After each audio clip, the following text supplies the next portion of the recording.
cowpoke went riding out one dark and windy day. Upon a ridge he rested as he went along his way. When all at once a mighty herd of red-eyed cows he saw, a-plowing through the ragged skies and up a cloudy draw. Yippee-yi-yi, yippee-yi-yo. The ghost herd in the sky. Their brands were still on fire and their hooves were made of steel.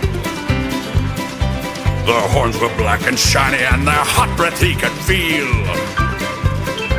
A bolt of fear went through him as they thundered through the sky, for he saw the riders coming hard and he heard their mournful cry.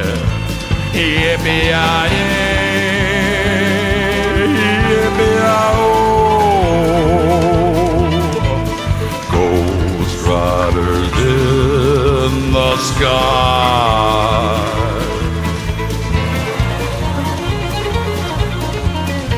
Their faces gaunt, their eyes were blurred, and shirts all soaked with sweat.